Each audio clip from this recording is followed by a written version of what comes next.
It's been a little while since we've talked about the plans for the Calypso clone, so let's go ahead and do that today. So if you're new to the channel, you might not have heard that we are building a new engine for this car. So let's talk about that today. Let's talk about what it is that we're going to be doing to this car. What are the plans? What are the parts that we're going to be buying? And what is it that we already have? So right behind me are all the parts that we have right now for the car. So let's go over it one more time so everybody knows what it is that we're doing. And let's talk about some options that we have for the car as far as like what we need to buy now and what we need to wait on. We've got the crankshaft, which is a SCAT 9000 crankshaft. This is not a forged crankshaft, just so everybody knows. It's not a forged crankshaft, but these things are still good for some serious horsepower. Everything I've read, they're good to 800 horsepower, no problem. And these are SCAT rods and Icon pistons. From my research, the Icon pistons are essentially a Keith Black forged piston. They are a flat top design. Honestly, guys, I do not know what to expect out of the compression ratio on this engine. That's something that we're going to have to calculate. The one good thing about this is we can compensate a little bit with a head gasket. So we can go a little thicker on the head gasket if we need to kind of compensate. All right, so let's talk about one other thing real quick before we move on. Look at the condition of these pistons. Look at the condition of the bottom of them. Just look how clean everything is. Now, let's talk about the reason as to why this is so clean. See that top ring? So these are gapless rings, guys. When I pulled this engine apart, I was blown away at just how clean everything was. I could not for the life of me figure out why this thing was so clean. No carbon, nothing on this thing at all.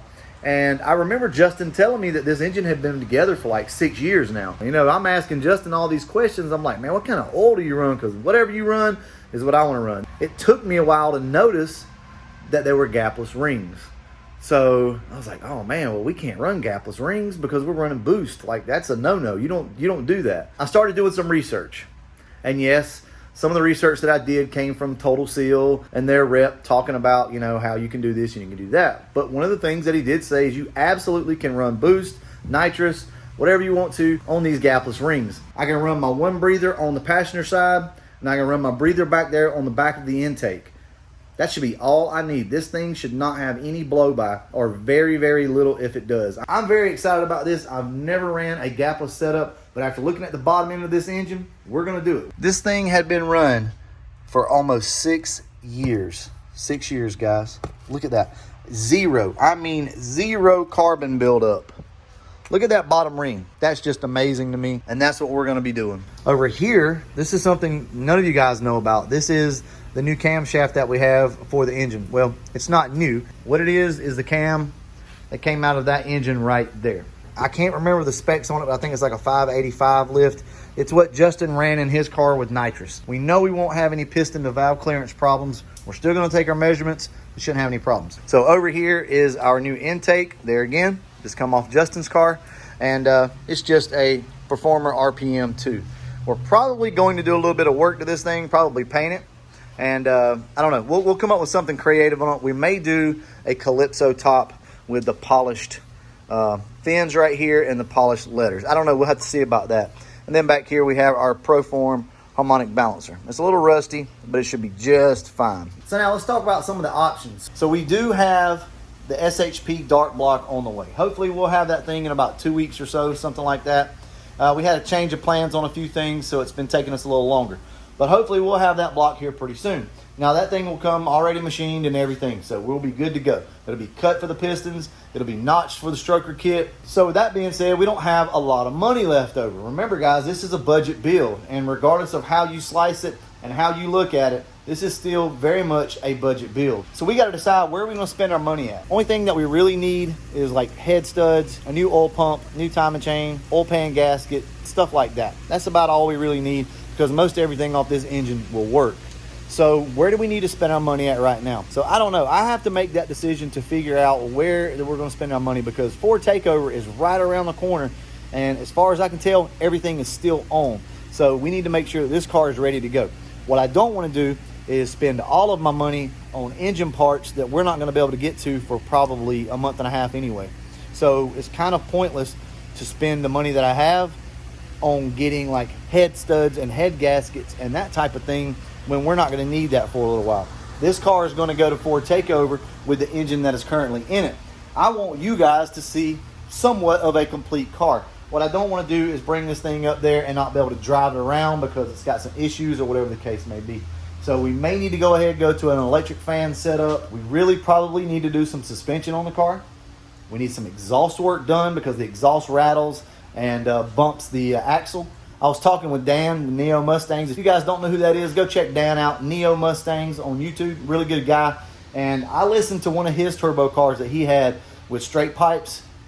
Sounds really good. Sounds really good, guys. You got to remember the turbo is going to quieten this thing down a lot. It's not going to be super loud or anything like that. So it actually sounds really good.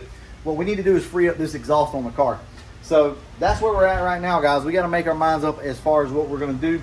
Andrew's supposed to be heading over here today, and we're going to decide what it is that we need to get this thing ready for Ford takeover. Like I said, guys, I know on camera this looks like a complete car, and it seems like you could drive this thing anywhere. Well, I mean, you probably can, but I do feel like there are a few things that we need to address. So that's what we're going to do today. And I'll let you guys know what it is that we decide as far as what we're going to do to the car and how we're going to address this. I want to go on a cruise while we're up there. I want to be able to cruise the Buffalo Wild Wings and eat with you guys. I don't want to have to leave this thing on the trailer and not be able to drive it. Hopefully, and I don't know for sure, but hopefully the Retro Fox will be there as well. It just all depends on how everything shakes out. So I got a question. If you're going to Ford Takeover, who do you want to see there? Is there anybody that you want to race while you're there? Who would you call out if you could call out anybody at Ford Takeover? Would it be Caleb? Would it be me? Would it be Gearhead? Would it be Demon Fox? Like, who is it that you guys would want to race if you could? Now, I'm going to go ahead and let you guys know ahead of time, this car probably will not be going down the track when we go. Honestly, guys, this thing is just not ready. I don't think the transmission is going to hold up if we try to make some passes on it. But you know what? Heat of the moment, you might be able to talk me into it. I don't know. Let me know what you're most excited about at Ford Takeover. Just meeting everybody, hanging out, cruising. It's going to be a really good time, guys. If you don't know, check out Ford Takeover. It's June the 6th.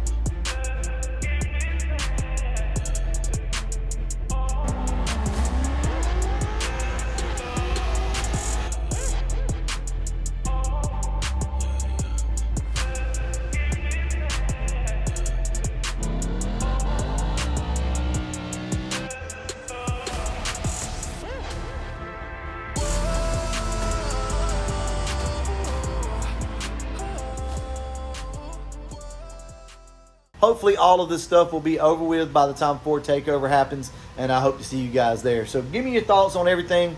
What do you think about this gapless ring setup over here that we're going to be doing?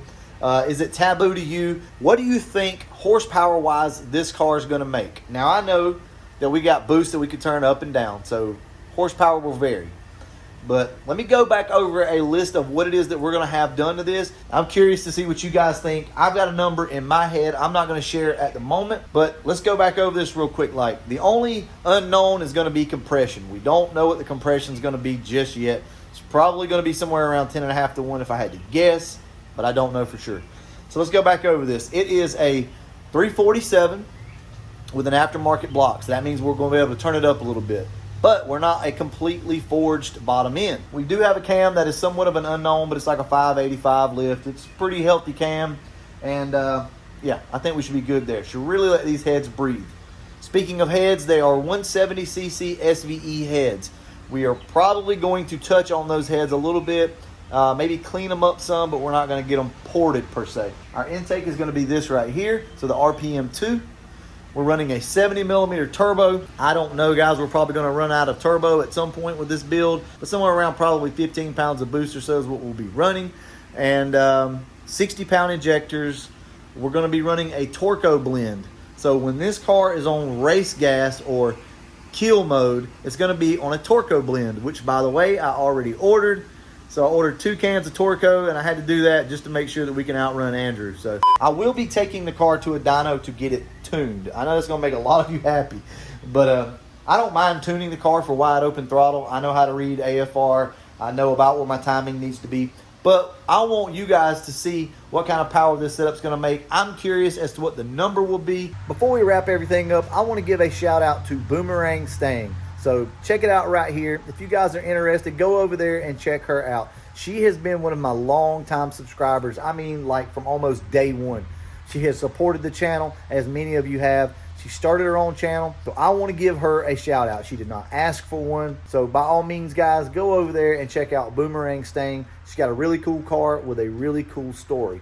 All right, guys, we're going to go ahead and wrap this video up. And as always, thanks for watching.